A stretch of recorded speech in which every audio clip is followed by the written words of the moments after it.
Welcome to the SYBK Hockey Show Playoff Edition. The commish here, and I'm going to recap last night's semifinal matchup between the number 1 seed Oilers versus the number 4 Vegas Knights.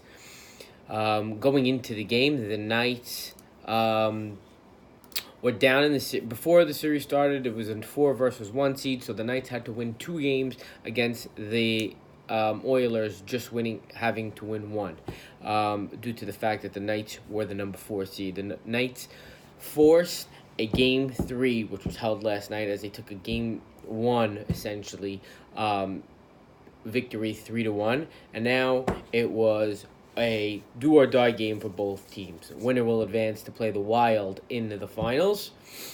Loser will go home. And the Knights last night came out strong, came out heavy, and took rightfully what was theirs. They wanted this game, and they came to play. Scoring 3 unanswered goals in the first period. The first goal by Jeffrey Towell, next 2 by Arya Bortz, taking a 3-0 lead going into the second period.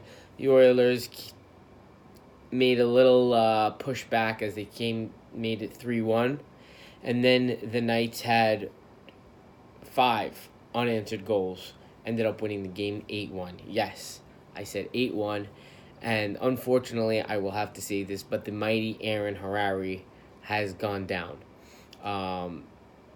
in a huge upset. Well, what was deemed to be a huge upset on paper. Reason why I say so is the following. I give the Oilers a lot of credit.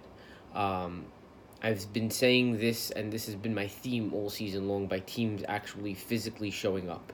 The Knights, all season long, they did not show up. There was games where they were missing Jeffrey, games where they were missing Bortz, games where they were missing Elbaz, and they weren't able to get chemistry and be able to click all season long.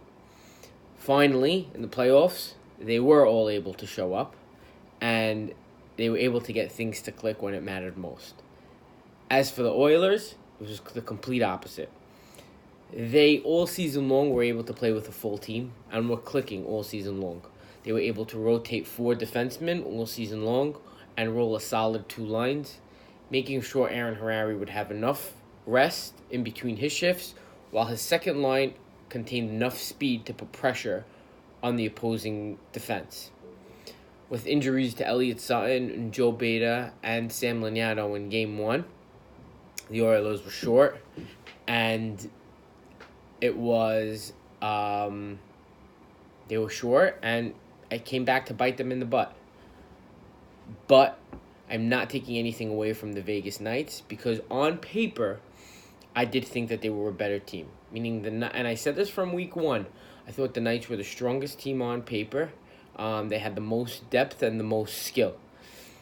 Some seem to disagree with me because of the way the records panned out, but I thought the entire time that the Knights did have a very, very strong team, but just needed to be put together, and luckily enough for them, they were able to put it together at the right time.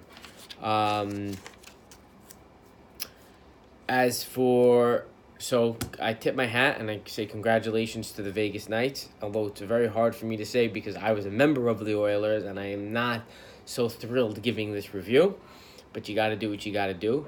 On the other hand, as the commissioner, when I made the teams and I tried to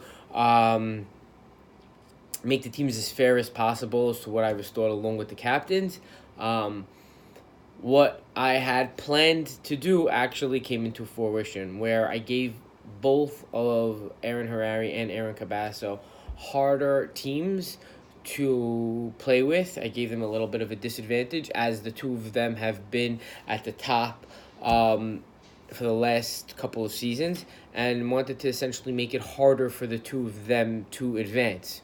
And I guess I did that, and we are having our first finals in a very long time that I'd actually say was our first finals ever where both Aarons were in the league, that the finals do not contain either Aaron. So I guess I accomplished that goal by spreading the talent out throughout the league. So that's the plus side as for the league goes, as there will be a new champion, which is always good and exciting for the league. That being said, I'd like to give a quick thought and preview for our championship game. We have the Minnesota Wild, the number 3 Minnesota Wild, going up against the number 4 Vegas Knights.